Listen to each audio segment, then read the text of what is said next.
이 시간 찬송가 245장 같이 찬양하시겠습니다. 찬송가 245장 시온성과 같은 교회 같이 찬양하시겠습니다.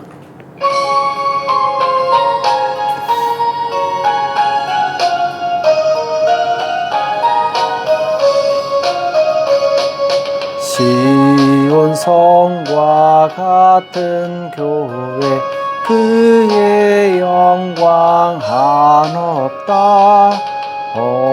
허락하신 말씀대로 주가 친히 세웠다. 반석 위에 세운 교회 흔들 자가 누구랴. 모든 원수 에워싸도 아무 근심 없도다. 생명샘이 흘러나와 모든 성도 마시니 언제든지 솟아나와 부족함이 없도다. 이런 물이 흘러가니 목마를 자 누구랴. 주의 은혜 풍족하여 넘치고도 넘친다. 주의 은혜 내가 받아 시온 백성 되는 때 세상 사람 비방해도 주를 찬송하리라. 세상 헛된 모든 영광 아침 안개 같으나 주의 번하여 받을 복음 영원 무궁하도다. 아멘. 이 시간 다 같이 기도하시겠습니다. 살아계신 하나님 아버지, 이 새벽에 저들을 불러주시고 하나님 앞에 나와 간절히 기도할 수 있도록 은혜 주심을 감사합니다. 하나님, 주께서 우리에게 또한 주님의 몸된 교회를 섬길 수 있는 은혜를 주심을 감사합니다. 하나님, 참으로 교회 지체로서 주님의 영광을 위해 살게 도와주시옵시고 주님의 몸된 교회 평안을 구하며 주님의 몸된 교회를 위해서 충성을 다할 수 있도록 주여 축복하여 주시옵소서. 그래야 주님 오시는 그날에 열매 맺는 성도로서 주님의 기쁨이 될 수 있도록 우리를 붙들어 주시옵소서. 오늘도 우리에게 주시는 말씀을 듣기 원합니다. 주님 우리에게 말씀하여 주시옵시고 깨닫는 은혜가 있도록 도와주시옵소서. 이 시간 주께서 함께해 주실 것을 믿고 감사하며 예수님의 이름으로 간절히 기도합나이다. 아멘. 시편 122편 1절에서 9절 말씀 같이 보겠습니다. 시편 122편 1절에서 9절 우리 다 같이 한 목소리를 합독하도록 하겠습니다. 시편 122편 1절에서 9절 같이 합독하겠습니다. 시작. 사람이 내게 말하기를 여호와의 집에 올라가자 할 때 내가 기뻐하였도다. 예루살렘아, 우리 발이 내 성문 안에 섰도다. 예루살렘아, 너는 조밀한 성읍과 같이 건설되었도다. 지파들 곧 여호와의 이름에 감사하려고 이스라엘의 전례대로 그리로 올라가는도다. 거기 판단의 보좌를 두셨으니 곧 다윗 집의 보좌로다. 예루살렘을 위하여 평안을 구하라. 예루살렘을 사랑하는 자는 형통하리로다. 내 성 안에는 평강이 있고 내 궁중에는 형통이 있을지어다. 내가 내 형제와 부모를 위하여 이제 말하리니 내 가운데 평강이 있을지어다. 여호와 우리 하나님의 집을 위하여 내가 내 복을 구하리로다.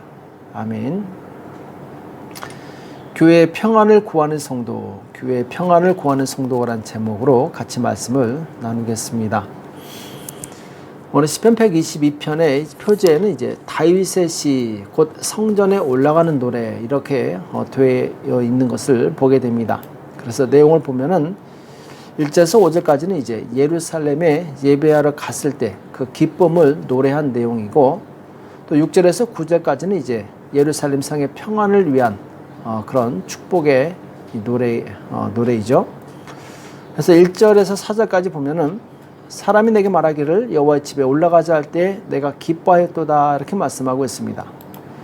자, 지금 이스라엘의 성인 남자는 반드시 1년에 3번 하나님께 나가서 예배를 드려야 됐죠. 그래서 오늘 어떤 사람이 다윗에게 자, 여호와의 집에 올라가자 이렇게 얘기했을 때 다윗은 굉장히 기뻐하게 됩니다. 왜냐하면은 시인에게는 이 예배가 부담이 아니라 진정한 기쁨이었기 때문에 그렇습니다. 그래서 이 시인은 예루살렘아 우리 발이 내 성문 안에 섰도다. 우리 발이 내 성문 안에 섰도다. 곧 성문 안에서 예배를 드리는 무리 가운데 함께 서 있다라는 것이죠. 자, 이것은 굉장한 기쁨이요 영광스럽다라는 것을 표현하고 있는 것입니다. 예루살렘아 너는 조밀한 성과 같이 건설되었도다. 지파들 곧 여호와의 이름에 감사하려고 이스라엘의 전례대로 그리로 올라가는 듯다. 그죠? 이스라엘의 전례대로 남자들이 이 하나님께 나가서 그 이름에 감사하고 경배와 찬양을 드리게 됩니다.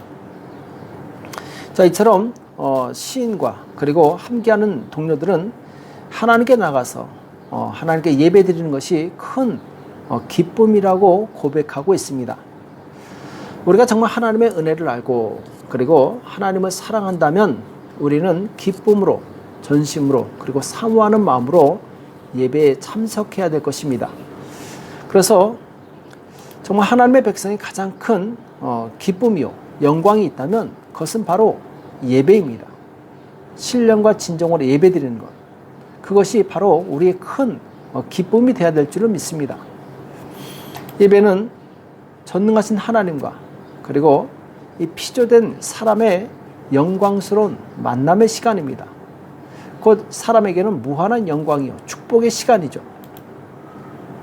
그래서 예배를 통해서 사람은 나를 창조하신 하나님께 감사와 찬송과 영광을 돌리게 되고 또 이 하나님 편에서는 사랑하는 그 백성들에게 은혜를 베푸시고 그리고 진리의 말씀을 주셔서 저들이 이 땅에서 어떻게 살아가야 될지를 인도해 주시게 됩니다. 그래서 이 예배를 통해서 성도들은 이 정기적으로 하나님으로부터 영적인 재충전의 시간을 갖게 됩니다. 그래서 영적으로 충만해지고 그리고 충만해진 그 힘을 가지고 세상에서 승리하는 삶을 살게 되는 것이죠. 그래서 정말 영적으로 하나님을 갈급하는 사람, 곧 성경에서는 심령이 가난한 자라고 말씀하고 있습니다. 심령이 가난한 자는 복이 있나니 천국이 저희 것이며 곧 심령이 가난한 자가 하나님께 나와서 간절히 하나님께 예배를 드리게 되고 또 그 예배를 통해서 하나님의 나라가 임하는 하나님의 영광을 체험하게 되는 그런 은혜를 덧입게 된다는 것입니다. 그래서 우리는 우리 영혼이 정말 간절히 하나님을 사모해야 됩니다. 그리고 하나님을 사모한다면 바로 예배를 통해서 하나님과 만나야 됩니다. 이것이 바로 하나님을 사모하는 성도의 자세이죠. 자, 우리 신앙의 위기가 언제부터 시작되느냐? 이렇게 기뻐해야 될 이 예배가 부담이 되는 순간부터 우리 신앙은 위기가 찾아오게 됩니다. 예배의 감동과 기쁨이 사라지고 또 예배가 점점 형식적이 되어가고 또 내 삶 속에 예배보다 더 중요한 것이 생겼다면 이 사람은 지금 영적인 큰 위기를 맞고 있는 것입니다.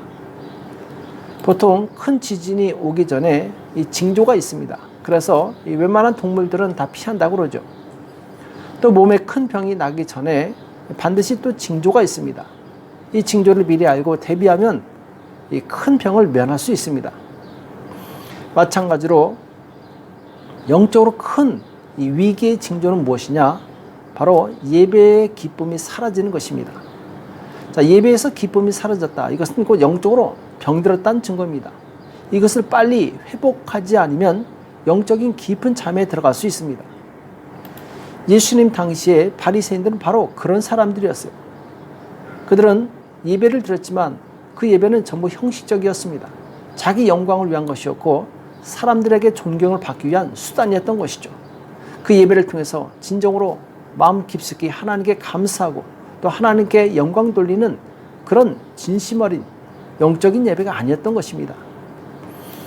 오늘날 우리는 이 예배가 바로 나의 영광을 위한 예배가 아니라 하나님의 영광을 위한 예배요. 그리고 내 영혼의 생명을 위해서 드리는 그런 예배가 되어야 될 줄을 믿습니다. 그래서 하나님을 향한 이 순수한 믿음을 가진 사람은 예배가 큰 기쁨이 됩니다. 그리고 일주일간 이 예배 시간을 사모하면서 하루하루 승리하면서 살아가게 되죠. 5절에 보면 거기 판단의 보좌를 두셨으니 곧 다윗 집의 보좌로다. 자, 예루살렘에 판단의 보좌가 있다. 자, 이 말씀하고 있는데 다윗은 이 왕으로서 이 백성을 공정하게 다스릴 책임이 있었죠. 그래서 재판장들을 세워서 그들에게 하나님의 말씀에 따라서 공정하게 재판하라 이렇게 명령을 내렸습니다. 그러니까 그때 당시 이 종교와 정치는 하나였습니다. 그래서 이 재판관들이 이 재판하는 그 기준이 무엇이었느냐? 하나님의 율법이었어요. 하나님의 말씀에 따라서 재판하게 되었던 것이죠. 그래서 이 이스라엘 백성의 이 통치 이념은 무엇이냐? 통치 원리는 바로 하나님의 말씀이었습니다. 그리고 또한 이 하나님의 말씀대로 통치되어질 때 이스라엘은 가장 안전하고 그리고 가장 행복한 시간을 보내게 됩니다. 이처럼 하나님을 사랑하는 백성들은 하나님의 말씀에 따라 통참을 받는 것을 기뻐하고 그것을 사모하고 기꺼이 하나님의 말씀에 순종하게 됩니다. 그래서 사람 편에서는 큰 기쁨이요 하나님 편에서는 정말 자기 백성들에게 은혜를 베풀 수 있는 놀라운 이 축복의 기회가 된 것이죠.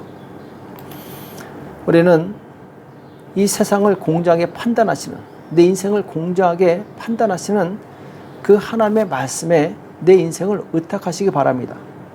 그럴 때 우리는 정말 인생을 가장 바른 길로 갈 수 있고 하나님께서 가장 기뻐하시는 길로 갈 수 있게 됩니다. 또 6절에 보면은 예루살렘을 위하여 평안을 구하라. 예루살렘을 사랑하는 자는 형통하리로다. 이렇게 말씀하고 있습니다. 자, 예루살렘은 어떤 곳입니까? 예루살렘은 이 하나님을 사모하여 예배드리는 이 하나님의 백성들의 예배 공동체입니다. 그래서 예루살렘이 평안할 때 모든 백성들은 동일하게 평안하게 되어 있습니다. 반대로 예루살렘이 위기에 빠지거나 혹은 혼란에 빠지게 되면 이 백성 전체에 큰 위기와 고통이 찾아오게 되어 있었던 것이죠. 그래서 예루살렘은 신앙 공동체이면서 동시에 운명 공동체였습니다. 예루살렘이 평안할 때 개인도 그리고 가정도 국가도 평안했습니다. 곧 이런 평안은 이 하나님과의 이 예배를 통해서 하나님과 화목하게 되고 그리고 좋은 관계를 누림으로 얻어지는 하나님의 선물이었습니다. 그래서 이 평안은 하나님의 백성에게 주어지는 최고의 선물이요 축복이죠. 만약 이 화목한 관계가 깨어지면 그들에게 임한 평안도 깨어지게 되어 있습니다. 그리고 인생도 막히게 되어 있습니다. 이스라엘 역사를 보면은 그들이 막혔을 때, 형통하지 못했을 때가 언제냐? 바로 우상을 숭배하고 범죄하여 하나님과 관계가 깨졌을 때입니다. 그때는 영락없이 바로 이 고통을 당했습니다. 적들이 쳐들어와서 그동안 정말 열심히 일해놓은 것을 다 빼앗아가고 그리고 생명을 잃고 큰 고통의 시간이었던 것이죠. 자, 반대로 히스기야 왕처럼 정말 하나님을 잘 섬겨서 하나님과 화평할 때는 아수르라는 대군이 쳐들어왔을 때도 이스라엘은 평안했습니다. 끄떡이 없었죠. 승리하게 됩니다. 그래서 이스라엘 백성의 이 평안은 하나님께 드린 예배와 아주 밀접한 관계가 있습니다. 예배에 성공하면 이들에겐 큰 평안이 맺던 것이죠. 오늘날 이 예루살렘은 예수님을 바로 나의 구주로 영접한 그리스도인들이 모이는 교회 공동체를 의미합니다. 그래서 교회가 평안할 때 나 또한 평안하게 됩니다. 또 내 가정과 내 나라도 평안하게 되죠. 그래서 우리는 이 교회의 평안을 위해서 기도해야 됩니다. 왜냐하면 교회가 바로 평안의 뿌리이기 때문에 그렇습니다. 그리고 오늘 시인은 이 교회의 평안을 위해서 구할 뿐만 아니라 또 이 자기 형제와 왕궁에 있는 모든 사람들을 위해서 평안을 구하기도 합니다. 7절과 8절에 보면은 내 성 안에는 평강이 있고 내 궁중에는 형통이 있을지어다.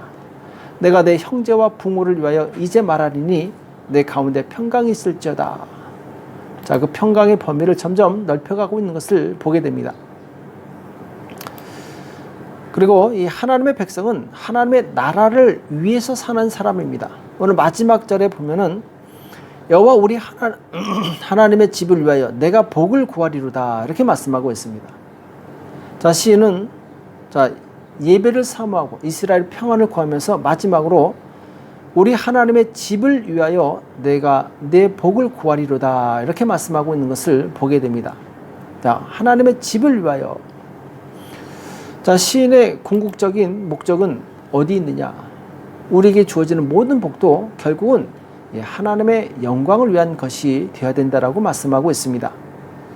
그래서 이 평안을 구하는 교회의 평안을 구하는 성도는 이 하나님의 나라를 사랑하는 성숙한 성도라고 볼 수 있습니다. 왜냐하면 바로 하나님께서 기뻐하시는 그 교회를 위해서 기도하기 때문에 그렇습니다.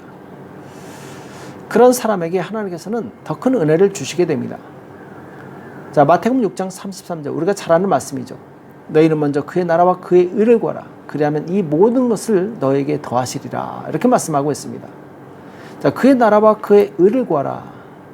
이것은 곧 주님의 몸된 그의 공동체를 위해서 먼저 평안을 기도하라는 것이죠. 왜 하나님께서 교회를 이렇게 소중히 여기시는가? 그 교회는 바로 독생자 예수 그리스도의 핏값으로 산 이 교회 성도들이 있는 것입니다. 하나님의 모든 관심과 사랑이 바로 교회에 있는 것이죠. 마치 아기가 태어나면 부모의 모든 관심은 그리고 가족의 모든 관심은 그 아기에게 집중되게 되어 있습니다. 마찬가지로 하나님의 모든 관심은 이 교회에 있습니다.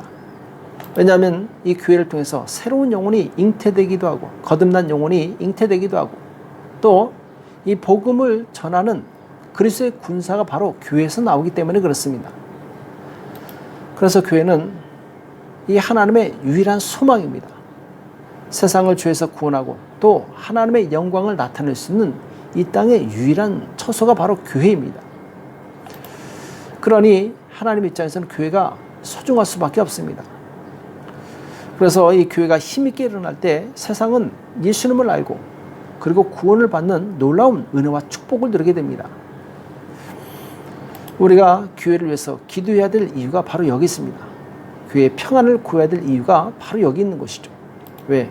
교회가 바로 정말 이 세상에서 유일한 하나님의 영광을 나타내고 세상을 구원할 처소이기 때문에 그렇습니다. 오늘 우리는 이 교회가 예수님의 유일한 희망임을 잊지 마시기 바랍니다.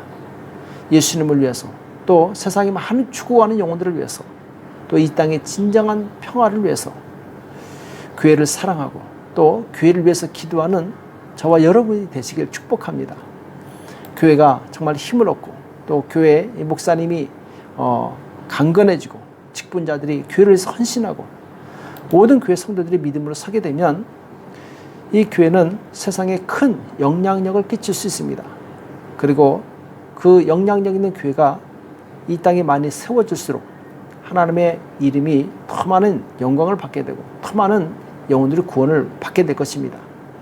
오늘 우리는 이 교회를 위해서 평안을 구하는 저와 여러분 되시길 축복합니다. 하나님께서는 바로 그런 성도들을 지금 찾고 계십니다. 제가 기도하겠습니다. 살아계신 하나님 아버지, 오늘 우리에게 말씀해 주시면 감사합니다. 하나님, 주님의 몸된 교회가 얼마나 소중한지 우리가 깨닫게 도와 주시옵시고, 주님, 우리가 교회의 평안을 위해서 기도할 수 있도록 역사하여 주시옵소서. 사단은 어떻게든지 교회의 평안을 깨서 하나님의 뜻을 이루지 못하게 하고 있습니다. 하나님, 우리가 속지 않게 도와 주시옵시고 하나가 되어서 하나님의 영광을 나타내는 교회가 될 수 있도록 역사하여 주시옵소서.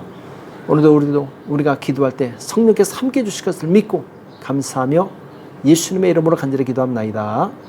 아멘. 오늘 말씀 기억하시면서 하나님, 교회 평안을 구합니다.